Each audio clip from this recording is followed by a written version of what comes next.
नमस्ते, जय श्री महाकाल। मैं दीपमाला पाटीदार आपका अपने चैनल पर स्वागत करती हूँ। आशा करती हूँ आप सब कुशल मंगल होंगे।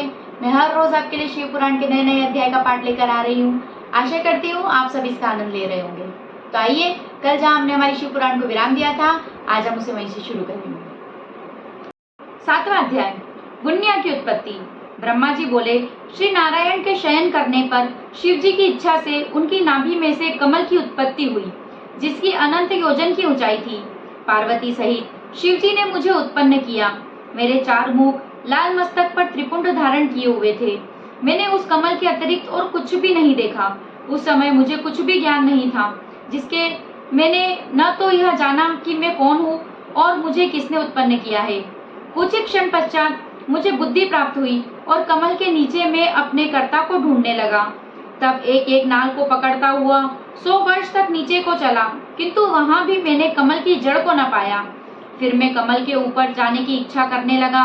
हे मुनि, जब इस नाल के मार्ग द्वारा मैं ऊपर आया, वहां मुझे तप करने की मंगलमय वाणी सुनाई पड़ी।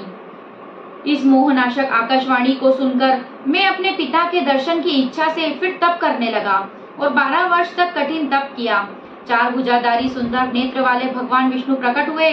सत असतमय उस महाभुज नारायण भगवान को देखकर मैं बड़ा प्रसन्न हुआ और शिव जी की मायावश अपने पिता को न जानकर उससे बोला, तुम कौन हो? फिर मैंने अपने हाथ से उस सनातन पुरुष को जगाया, परंतु मेरे त्रिभ हाथों द्वारा जगाए जाने पर वह क्षण मात्र में के लिए ही जागे और मुख से बोले कि तुम निर्भय हो जाओ, मैं तुम्हारी संपूर्ण कामनाओं को पूर्ण करूंगा। तब उन मुस्कुराते हुए विष्णु जी से ऐसे वचन सुनकर रजोगुण से विरोध मानकर मैंने उस जनार्दन से कहा कि निष्पाप, क्या तुम नहीं जानते कि मैं सबके संहार का कारण हूँ? मैं साक्षात जगत का कर्ता, प्रकृति का प्रवर्तक, आद्य ब्रह्म और विष्णु से उत्पन्न होने वाला और विश्व की आत्मा हूँ। वेद मुझे स्वयंभू, स्वराट, परमेष्ठी और श्रेष्ठ कहते हैं। हे नारद, जब मैंने ऐसा कहा तो रमापति भगवान मुझ पर क्रोध हुए और कहने लगे कि अवश्य तुम लोक करता हो, मैं जानता हूँ, परंतु तुम मेरे ही अविनाशी अंग से उत्पन्न हुए हो। क्या अब तुम निर्दोष नारायण जगन्नाथ को भूल गए? निसंदेह तुम नाभि से तो उत्पन्न हुए हो। चतुर्मुख देवों का ईश्वर मैं ही हूँ। मैं ही सबका कर्ता, हर्ता, भर्ता और व्यापक हूँ। मैं ही अद्वितीय परब्रह्म, पिता और परम तत्व हूँ। तुम मेरी शरण आओ, मैं तुम्हारी रक्षा करूंगा। भगवान विष्णु ने ऐसा कहा। तब मैं क्रोधित होकर बोला कि तुम कौन हो? बहुत बकवास न करो। तुम परब्रह्मेश्वर नहीं हो, तुम्हारा भी कोई कर्ता होगा। और मैंने हरि से युद्ध आरंभ कर दिया। तब मेरे और उनके बीच में लिंग प्रकट हुआ। हम दोनों ने उस देव को नमस्कार कर अपना युद्ध बंद किया और प्रार्थना की कि हे महाप्रभु, आप शीघ्र ही हमें अपनी वास्तविक रूप के दर्शन दो। 8वां अध्याय, प्रवण व्याख्या। ब्रह्मा जी बोले, मुनि श्रेष्ठ, जब हम दोनों का गर्व नष्ट हो गया, तब सबके प्रभु श्री शिव जी ने गंभीर वाणी सुनाई कि हे देवताओं, ओम ओम। तब उस महानाद को सुनकर मैंने सोचा, यह क्या है? उसी समय देवों के आराध्य विष्णु जी ने उस लिंग के दक्षिण भाग में सनातन आधारगण आकर को और उसके उत्तर भाग में उकार को देखा। फिर मकार को मध्य में और अंत में ओम को देखा। तो सभी सूर्य और चंद्रमंडल की भांति स्थित थे और जिनके आदि, अंत और मध्य का कुछ भी पता न था, तथा सत्य, आनंद और अमृत स्वरूप पर ब्रह्म परायण ही दृष्टिगोचर हो रहा था। परंतु यह कहाँ प्रकट हुआ? इस अग्नि सदृश की हम परीक्षा करें और नीचे की ओर जाकर देखें। हम उस वेद शब्द से उभय वेश वाले विश्वात्मना विचार कर ही रहे थे कि उसी समय वहां परम ऋषि का आविर्भाव हो गया। विष्णु जी ने उस ऋषि से पूछा, समझकर एक एक ब्रह्म शरीर शिव जी का ज्ञान प्राप्त किया कि जो अचिंतनीय, वाणी अप्राप्त, मन का गम नहीं और केवल एक अक्षर ओंकार से जाना जा सकता है, वही एक क्षर रूप ऋतु, सत्य, परम कारण, सत्य, आनंद, अमृत, परात्पर और परब्रह्म है। उसी एकाक्षर आकार से भगवान बीज स्वरूप अंड से उत्पन्न ब्रह्मा जी हैं और उसी एकाक्षर आकार से हरि परम परत कारण हैं। फिर उसी मकार से नील मोहित महादेव जी हैं, परंतु सबका सृष्टिकर्ता और ही है। उकार महान करने वाला है और मकार तो नित्य ही अनुग्रह करता है। जैसे मकार विभु और बीज है एवं मकार बीज है, वैसे ही उकार रूप प्रधान पुरुष ईश्वर हरि योनि अर्थात कारण है, और बीजी बीजी और योनि यह नारद संज्ञा वाले महेश्वरी हैं। इन्हीं प्रभु बीजी के लिंग से आकार और उकार रूप योनि में गिराकर चारों ओर बढ़ने लगा। उसने सोने का अवैध अर्थात न जानने योग्य और अलक्षण अर्थात लक्षण से रहित एक अंड उत्पन्न हुआ, जो बहुत वर्षों तक जल में स्थित रहा और 1000 वर्ष के बाद भगवान ने इसके 2 भाग किए। जल में स्थित इस अंड को परमेश्वर ने व्याख्यात करके 2 भाग किए। तब इसका सुवर्णमय एक कपाल ऊपर स्थित हो गया, जिससे भू अर्थात स्वर्गलोक उत्पन्न हुआ, और कपाल के नीचे का भाग से 5 तत्वों वाली पृथ्वी प्रकट हुई। फिर उस अंड के हकार नामक 4 भुजा वाले भव अर्थात शंकर प्रकट हुए, जो सब लोगों के रचयिता और वही 3 रूपधारी प्रभु हैं। इसी कारण यजुर्वेद उनको ओम ओम ऐसा कहते। यजु वचन सुनकर ऋक और साम ने भी इसको सादर हे हरे हे ब्रह्मन कहा।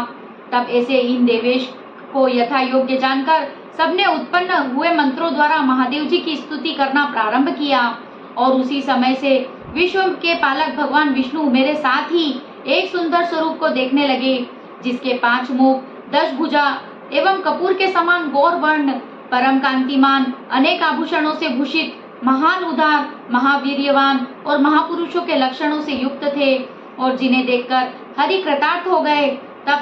तब तक परमेश्वर महेश भगवान प्रसन्न होकर अपने दिव्यमय रूप से स्थित हो गए। जिन अगुण गुणात्मक का शब्दमय रूप देखकर मैं भी बहुत प्रसन्न हुआ। फिर हम दोनों ने उन्हें नमस्कार किया। तब इन्हीं से एक अति सुंदर 38,000 वाली वह मंत्र प्रकट हुआ, जिसकी गायत्री चारों कला में उत्तम और पश्चित ओम नमः 8 कलाओं से युक्त है, जिससे अभिचार अर्थात मरण आदि कर्म होते हैं, और जिसकी उत्पत्ति श्वेत एवं शांतिदायक तथा संहार का भी कारण है। सब में अक्षरों की भिन्न भिन्न न्यूनाधिक कर्म संहार का है। इस श्रेष्ठ मंत्र के कुल 61 वर्ण हैं। मृत्युंजय मंत्र है ओम जूम सह अर्थात त्र्यंबकम यजामहे इत्यादि कहा जाता है। इसके साथ ही पंचाक्षर मंत्र है, जिसमें केवल नमः शिवा मंत्र और क्षोमो चिंतामणि मंत्र तथा दक्षिणामूर्ति मंत्र उत्पन्न हुआ। तत्पश्चात शिव का महावाक्य त्वमसी नामक मंत्र हुआ, और इन 5 मंत्रों को विष्णु भगवान ने ग्रहण कर अपना जपना आरंभ किया। फिर ऋक यजु एवं साम सहित मैंने और विष्णु ने वरदायक ताम परमेश्वर शिव की प्रसन्न चित्त से स्तुति करना आरंभ कर दिया। 9वां अध्याय ब्रह्मा विष्णु की उपदेश। ब्रह्मा जी बोले, हे नारद, विष्णु की स्तुति से प्रसन्न होकर शिव जी प्रकट हो गए। उनके 5 मुख 3 नेत्र थे, और जिनके ललाट पर चंद्रमा, सिर पर जटा विराजमान थी, तथा जो गौर वर्ण विशाल नेत्र, सर्वांग भस्म लपेटे 10 भुजा वाले नीलकंठ, सब भूषणों से भूषित, सर्वांग सुंदर, मस्तक पर भस्म का त्रिपुंड लगाए हुए थे। महेश ने अपनी श्वास से मुझे और विष्णु जी के लिए वेदों का ज्ञान दे दिया। तब विष्णु जी ने पूछा, हे देव, आप किस प्रकार प्रसन्न होते हैं तथा किस प्रकार मैं आपकी पूजा और ध्यान करूं? बोले, हे श्रेष्ठ देवों, मैं तुम दोनों की भक्ति से मेरा लिंग सदा पूज्य है। जैसे मैं इस समय लिंग रूप से पूजित हुआ और तुम लोगों का दुख दूर हुआ, इसी प्रकार दुखी प्राणियों मुझे लिंग रूप में पूजकर अपना दुख दूर कर सकते हैं। मैं अनेक प्रकार के फलों और मनोरथों से दोनों देने वाला हूँ। तुम दोनों ही मेरे दाएं बाएं अंग से उत्पन्न हुए हो। ब्रह्मा दाएं से और तुम बाएं अंग से उत्पन्न हुए हो। मैं तुम दोनों पर प्रसन्न हूँ। अब तुम मेरी पार्थिव मूर्ति बनाकर मेरी सेवा करो, और मेरी यह आज्ञा है कि तुम और ब्रह्मा चराचर का पालन करो। तुमने जो मेरी बड़ी भारी स्तुति की और युद्ध के समय जो रक्षा के हेतु ब्रह्मा जी ने मेरी स्तुति की थी, उससे मैं सत्य करूँगा। तुम्हारे अंग में से जो मेरा रूप प्रकट होगा वह रुद्र कहलाएगा, और मेरा अंश होने से सामर्थ्य में वह न्यून होगा। मेरा वही शिव रूप जैसा है वैसा ही रुद्र रूप होगा। शिव और रुद्र में कभी भी भेद नहीं समझना चाहिए, क्योंकि आप ब्रह्मा और रुद्र सब एक ही हैं। इनमें जो भेद मानेगा वह घोर नरक को भोगेगा। हे ब्रह्मन, सुनो, तुम दोनों प्रकृति से अपनी इच्छा से ही ब्रह्मा की भौहों द्वारा उत्पन्न हुए हो, परंतु मैं सनातन शिव रूप मूलभूत सत्य ज्ञान और अनंत ही हूँ। इन तत्वों में जानकर सर्वदा मन में मेरा ध्यान करना योग्य है। सब सृष्टि के कर्ता बनो और हरि भगवान सृष्टि के पालक बने, और जो मेरा अंश है वह रुद्र का लय करने वाला होगा, तथा यह जो उमा नाम वाली परमेश्वरी प्रकृति देवी है उसी की शक्ति वाम देवी सरस्वती ब्रह्मा की अर्धांगिनी होगी, और एक जो दूसरी शक्ति प्रकृति से उत्पन्न होगी वह लक्ष्मी रूप से सदा सर्वदा विष्णु के आश्रम में रहेगी, और वही कभी काली नाम से मेरा अंश को प्राप्त होगी। आज की शिव कथा को हम यही विराम देंगे और अब करेंगे शिव जी की आरती।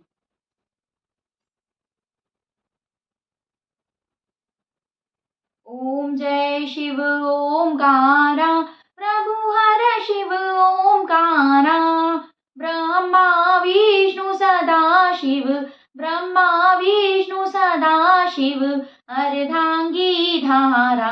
ओम जय शिव ओमकारा, एकानन चतुरानन, पंचानन राजे शिव, पंचानन राजे, हंसानन गरुड़ासन, हंसानन गरुड़ासन, विश्वाहन साजे। ओम जय शिव ओमकारा, दो भुज चार चतुर्भुज, दश भुज से सोहे शिव, दश भुज से सोहे, तीनों रूप निरखता शिव जी का रूप निरखता, त्रिभुवन मन मोहे। ओम जय शिव ओमकारा, अक्षमाला वनमाला, मुंडमाला धारी शिव, मुंडमाला धारी, चंदन मृग मृग चंदा, चंदन मृग मृग चंदा, भोले शुभकारी। ओम जय शिव ओमकारा, श्वेतांबर पीतांबर, बाघंबरी अंगे शिव, बाघंबरी अंगे, ब्रह्मादिक सनकादिक, सनकादिक ब्रह्मादिक, प्रेतादिक संगे। ओम जय शिव ओमकारा, कर के मध्य कमंडल, चक्र त्रिशूल धरता शिव, चक्र त्रिशूल धरता, जग करता जग हरता, दुख हरता सुख करता, जग पालन करता। ओम जय शिव ओमकारा, ब्रह्मा विष्णु सदा शिव, जानत अविवेका शिव, जानत अविवेका, प्रणवाक्षर के मध्य, प्रणवाक्षर के मध्य, यह तीनों एका। ओम जय शिव ओमकारा, त्रिगुण स्वामी जी की आरती, जो कोई नर गावे शिव, जो कोई जन गावे, कहत शिवानंद स्वामी, कहत हर स्वामी, मनवांछित फल पावे। ओम जय शिव ओमकारा, ओम जय हर हर महादेव।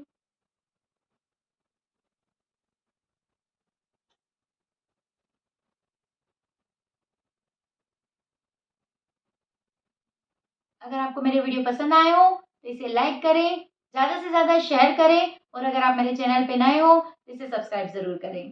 Thank you. जय श्री महाकाल।